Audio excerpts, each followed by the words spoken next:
Good afternoon. My name is Dane McKinney. I am a professor emeritus from the University of Texas at Austin, where I worked for about 30 years on various water resource engineering and planning problems. So today we're going to have a discussion with Pete Laux, who was my master's and PhD professor at Cornell University some long time ago. And I will turn this over right now to Pete so he can sort of tell you what he wants to tell you about himself. Well, I'm glad I didn't destroy you, Dane. Your career has been stellar, and that's really nice to think about. And yeah, it was nice to have you here at Cornell for a long time. And you, as I recall, you did some really innovative modeling, and especially making the invisible visible. And that's the title of this Worldwide Water Development Report this year. And Dane was working on that when he was a graduate student, making groundwater visible. Remember that, Dane? I do very really well. Nice, nice stuff. So anyway, I'm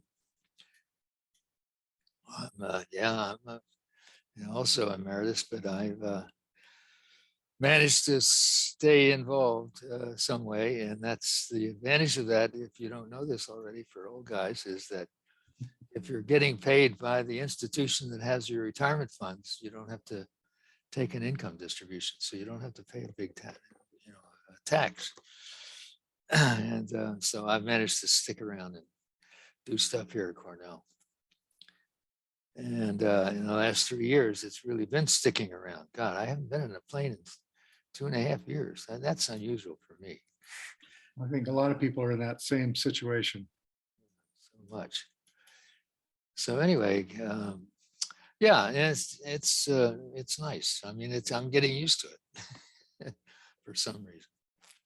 Well, so Pete, today we're going to talk about sort of river basin modeling and your involvement in that field. And so one of the first questions was, how would you describe your main involvement with modeling water resource systems? I mean, you've been doing this for a long time.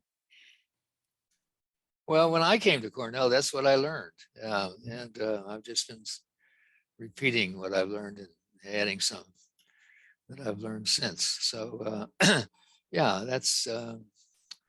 that's my profession, modeling water systems, mainly, not solely, but mainly. And it's for those who are thinking about getting into this field, it's a racket. Okay, it's really fun. What I've been really lucky to do, I think, is to have the experiences of actually modeling real systems and getting involved in not only the building of models, but the implementation of them. And that's been a real privilege. I think it's one of the nice things about an academic life is that we get a chance to get out of the academia once in a while and do consulting or go to another institution or whatever. And this has given me, I've tried to do this about every 4 years on average. Sometimes when I didn't like my director, I went every year. But the question was, could I find the job, and then could I do it? And so I've been lucky in that I've had the experience of actually modeling real systems. So are there any particular modeling experiences which stick out in your mind as particularly successful? Yeah, and then we can get onto the unsuccessful ones later. Okay. Yeah. No, I can think of several. Okay, Portugal.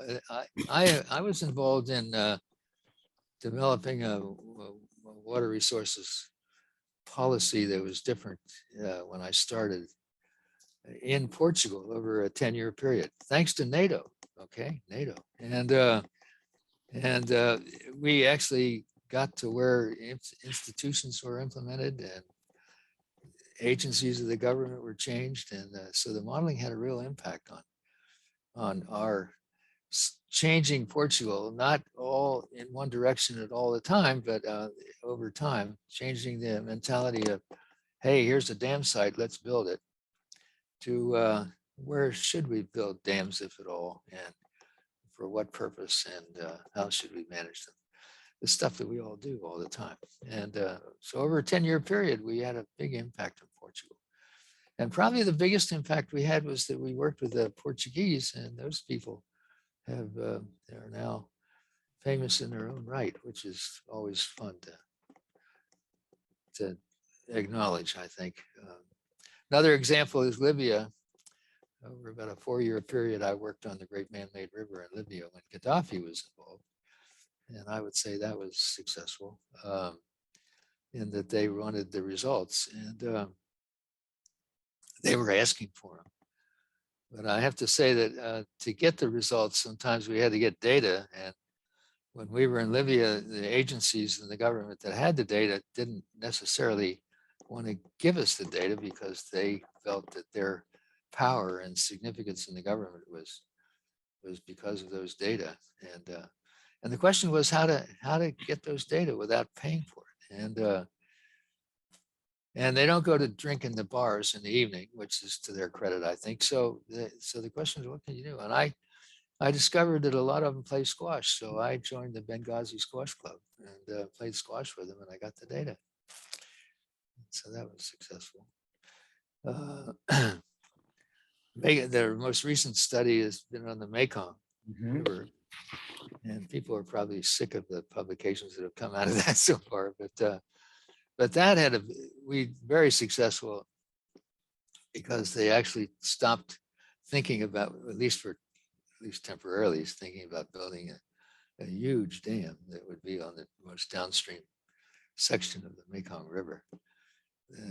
The dam would be 18 miles across the river. I mean, it's incredible what they were thinking of, and that's been canceled for the time being. So I would say that's very successful. And on and on. Okay, I mean that's Yeah. So you mentioned earlier the flip side of this, which is were there any ones that come to mind that were perhaps unsuccessful or maybe just indeed. frustrating? Yeah, and these are the ones you remember. The same people that were working on the Mekong wrote a proposal. The head guy was a lawyer. Wrote a proposal to get money in Africa to do work on the Volta River Dam in Ghana. And his idea was to model it and find out how to operate it in a way that would restore the desecrated ecosystem downstream of the Volta Dam. And it really is a tragic case. And so his idea was to go in there and do some modeling and work on implementing the results that we found to do a better job of not only producing the power, but also restoring the ecosystem. And it turned out, to make a long story short, that the people that were involved in operating that dam, called the Volta River Authority, they had no interest at all in ecosystem restoration. And it was, with hindsight, it was completely clear right from the beginning that they really didn't want us there. They didn't meet us at the airport. They didn't pay for the gas that we had to buy to for our cars to go to a site and so on. They put up with us, but there was always the hope that that we could pull it off, and it turned out that we couldn't in the end. And it was just because that just wasn't what they wanted, and they're in charge. So so that reinforced the idea that to work for a client that doesn't want you to do what you're doing is probably not a road to success. Yes. And another funny story I have to say is that there's a reservoir in New Jersey. It's a pump storage reservoir.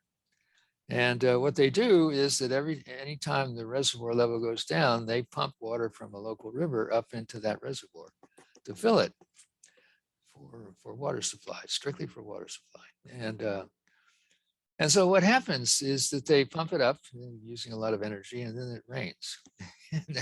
And the water just runs off the dam. And it's full when it starts to rain, always. That's the rule. And so CH2M Hill had the idea that it might be interesting to figure out a better operating policy that might save a lot of money and still provide the reliability that they had based on the 1965 drought in that part of the world. And so they got me involved with it, and I got master students involved in figuring out an operating policy that would do that. And when we were finished, we went to the agency that runs that reservoir, and we'd been in touch with them all the time. And we sat around a big, nice wooden table that you think of when you go to a lawyer's office. And all the people in charge of that agency were sitting around the table, and we presented our results, showing them that we could save about $1 million a month, and just give us 1 million at Cornell and take the other 11, and it's a good deal, no question about it. And I could tell that they were just not interested. And in other words, saving them money wasn't their objective. And so I asked, when I could see the body language is what it was, I asked, why aren't you guys interested in this? Is it because, why would any agency want to save money so they get less from the state of New Jersey that's paying them to do it? I thought that was a reasonable excuse. And they said, no, Laux, you don't understand. Our job is to provide water to the region of the New Jersey that they provide water to. And if we followed your policy and it turned out that we had a drought that was worse than the 1965 drought in New Jersey, and people found out that we were not filling the reservoirs so that we were running out of water before we should have, we would lose our jobs. And our job is to provide water, and it's not to save money. And so they taught me a lesson to say, understand the objective before you start modeling things. Yeah. So that sort of leads into the next thing here, which is the interaction between software development and actual model application. And you're just mentioning that understanding what it is you're modeling, what are the questions that you're trying to answer can be extremely important. And you've done a lot of work on software development yourself, and with very successful systems and methodologies that you've developed. And how do you see this interaction between developing software and actually being able to apply it? Yeah, back in the days that you and I were doing our stuff together, Dane, it was, I would think, really important. You couldn't do anything without developing software. And but today, by the way, there was a software package that young people will not even know what it stands for, Iris, okay? And it was one of the first ones that had a really nice interface that you could see pictures with and so on, and interactively get involved. And today they're all over the place, so that kind of software. And I think of WEEP and RiboSim and all the Mike models that you can think of as just some of them. And so I think today you don't have to be a software developer in the sense of writing Fortran or C++ as much as you used to.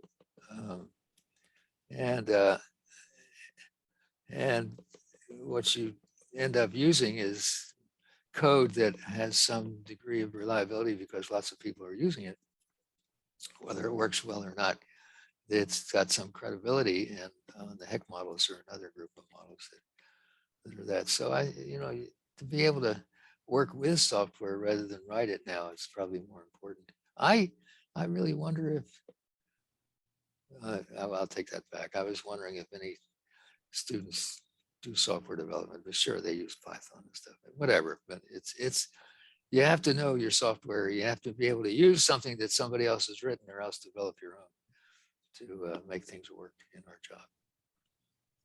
So sort of moving on a little bit here, with all of your experience in decision support for water resource problems and using models to do that, are there specific or really important things that you think have worked well in your attempt to provide decision support, and other things that perhaps you might not want to bother with anymore because they just don't work so well?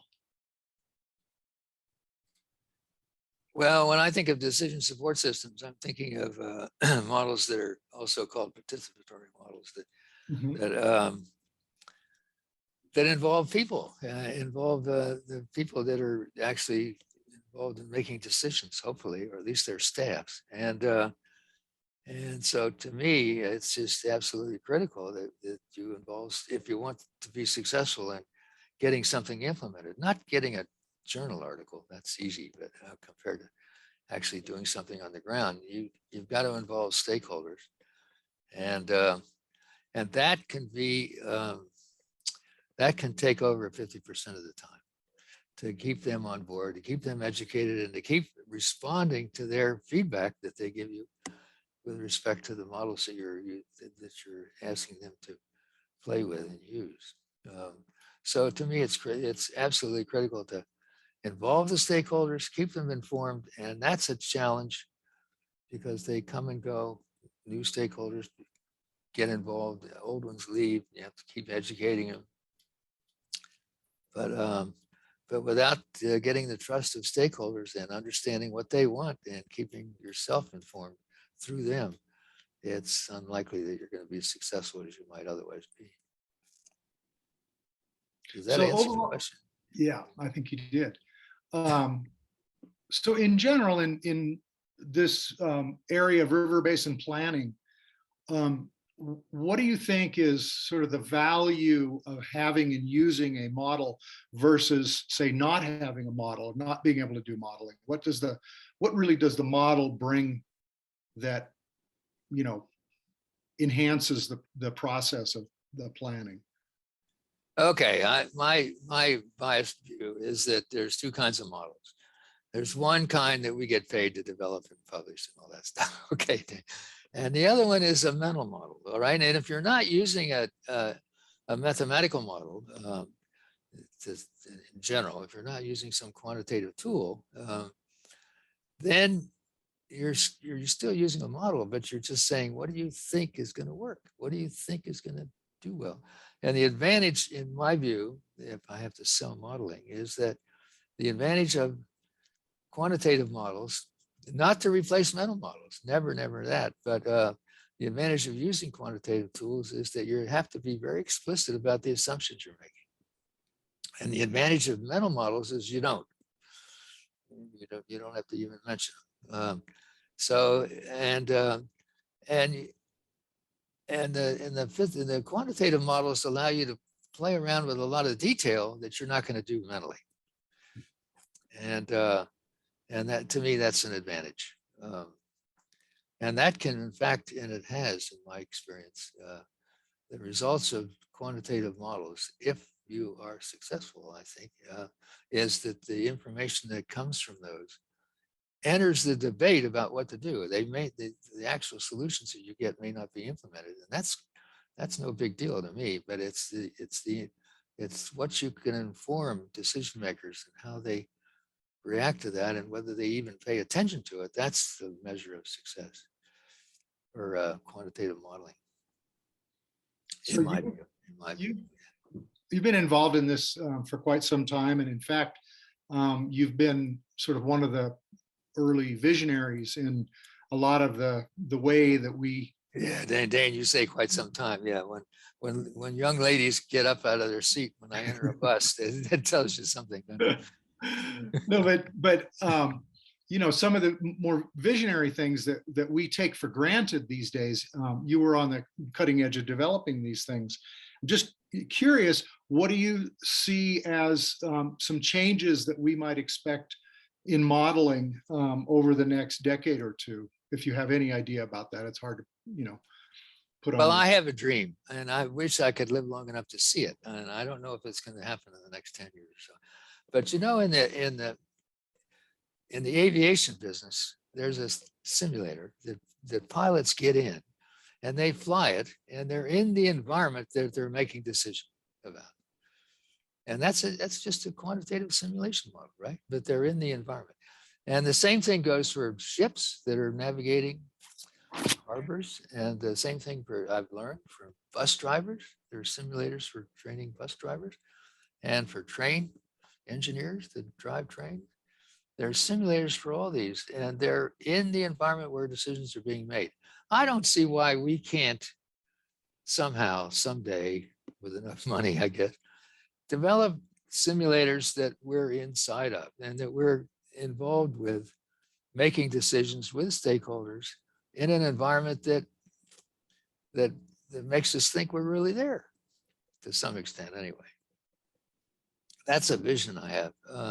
In other words, add a dimension to the decisions for two-dimensional view that we get from looking at a tube to one and we're in a hologram or something. I don't know what it would be in an environment where we can see the water and we can see the irrigation fields and we can see all those things and speed it up, of course, but to make decisions and see what happens. More of an immersive environment. That's exactly right. And I think it would be really fun to do that. And I don't see why we can't. And we might learn something from that. I think what modeling can also do is, if it's interactive with stakeholders and with decision makers, is that we can, I'm a believer that we can't model human behavior, but we can observe it in a particular situation. And if they're in a situation where it really looks real and more realistic than just what you can do now, we might learn a lot about what might humans do to react to decisions that we think are good or not, whatever. Yeah. There's lots of stories where human reactions to a newly implemented policy were just the opposite of what they expected, right? And so we might be able to get a better idea of that, or what could happen if we were in a more realistic environment where we do the modeling. So that's your next job, Dane. So how do you have any idea about how the field would progress to get to something more immersive, and would it be a centralized type of system or a distributed type? I mean, because a lot of our stakeholders and participants are, they're out in the field somewhere in a location that's quite far away from us, maybe in Ghana or Portugal or whatever. And how do you bring that together? It would have to be something that you could implement anywhere. Yeah. There's no way that if we build a big simulator at Cornell that we expect everybody to come to Cornell. That would really be stupid. So it would be a challenge. And that I've been biased towards developing tools that I think are useful on PCs, because PCs are everywhere and not depending on a supercomputer. A lot of people are depending on a supercomputer and they're producing neat stuff, but they're not doing something that I think is likely to be, that's a dilemma, likely to be as useful as something that somebody can do right on the spot. But it may take a supercomputer to do this kind of simulation that I'm talking about. So maybe we need, as is happening all the time, better technologies, better codes for the systems people and the computer people and so on. Maybe they keep them working, and mathematics as well, towards getting better technology. Maybe it'll happen. Who knows? But it's already, flight simulators are all over the place as well, right? I mean, a pilot doesn't have to go to a particular place in the United States to fly simulators. They're pricey, Well, yeah. but we ought to be able to do it, I think. But I guess we have to prove that it's useful. And that, you know, that may be Yeah. that may be a challenge. Yeah. Is that spending that kind of money really the best way to spend it? Good question. I don't know. Well, and I mean, I think today we are beginning to see a lot more educational tools and things being, you know, distributed over the internet and put onto onto tablets and things like that. And Absolutely. there are a lot of innovations that are you know, coming along fairly quickly now. So just to sort of switch a little bit here, but if you were talking to someone who's just going to start out in this area of river basin planning, what kind of advice might you give them as they sort of step into this, and they're supposed to be using models to help river basin planning, and what do you say to a person like that? Well, the first thing I would say is that become an expert in something other than modeling. Okay. In other words, get a good grounding in, if it's fluid dynamics, if you're going to be an engineer, or or environmental engineering or whatever, or if it's social policy, do that. If it's law, do that. I mean, river basin modeling and planning involves all these disciplines, and I think it's very helpful to be considered by your peers as at least an expert in something other than just doing linear programming, for example. Okay, and then build on top of that expertise the ability to layer on a systems perspective, a modeling perspective. And in addition, I would recommend that students do what we've done, okay, and that is a minor in economics. Okay, I'd say economics is a big deal. So make sure you can talk to an economist and make sure you understand what they're talking about when they talk about shadow prices and all that kind of stuff. And the other thing that's impressed me ever since, especially getting involved in the Mekong, is the value. And I didn't think this initially at all, even though my brother's one. The value of a lawyer, even though your wife is one. Okay, Dane. Lawyers are quick thinkers and quick learners, and they have the ability, I've observed, of getting in bed with decision makers that engineers can't do as well. And so learn a little law, learn the language of, learn the jargon of some lawyers. So you can begin to appreciate what different disciplines can bring to the table. And river basin modeling is involving all these disciplines, one way or another. Because we're infecting not only the physics of water, but we're affecting people and their occupations and institutions. I mean, water is a big deal, okay, in case anybody doesn't know it.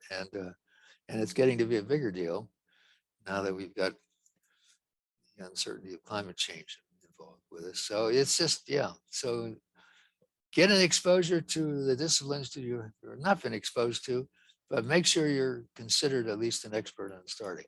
I have a tragic story to tell briefly of a student who got his master's degree here in policy, and he has been, it was maybe 15 years ago, and he's been trying for 15 years to get a job running the UN or something like that. You can't do that. You have to start at some level, low level, where you're considered an expert and build on that. That's my view. It's hard to get a job as the boss of a big agency, even though that's what you've been studying, until you work up and do it. Mm-hmm. Definitely. Well, I guess that kind of brings us near the end of our interview here. But So do you have any exciting things going on now that you'd like to share? Big projects, small projects? You're writing a new book? Yes. I'm struggling that, yeah, I'm writing a new book. One of the things I'm doing here at Cornell now is teaching a course in public systems modeling. And it's teaching these tools that we know about to people that are getting a master's degree in public policy. And so Cornell just got a new school, a school of public policy. And somebody gave a lot of money. That's what made it happen. And so students are coming from all over the world to get schooled in public policy. And I thought it would be nice to have some of them at least learn some of the tools that we use, not necessarily for river basin planning, but for everything, yeah, all kinds of tools. And so I've taught that for several years, put together some notes, and they're being put together by Springer right now, and the book should come out free. It's an open access book before next fall. Wow. And so that's one project I've been involved with. And the thing that I'm also involved with, and I have to run to after this session is over, is to teach a course on how to manage money. And it turns out that this is a course where there's no exam, no tests, just something for kids to do in the evening. And I can't believe why anybody wants to take another class in the evening, but a lot of people do. At least this subject has been very attractive. And so we're covering the basics of money management. And I guess everybody's interested in that. It's sort of necessary. Yeah, that's right. Yeah. Well, okay. I think we've pretty much wrapped it up. And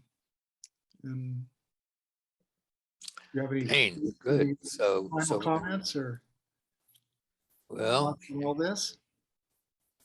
I guess what I can say is I forgot to mention that I was really lucky. I just lost my screen. I was really lucky in getting a chance to teach abroad, and that's something else that you can do if you take a lot of sabbatics like I have. And one of the things we're going to cover for you, Dane, is all the work you did abroad in your career, which probably added a little excitement to what you were doing.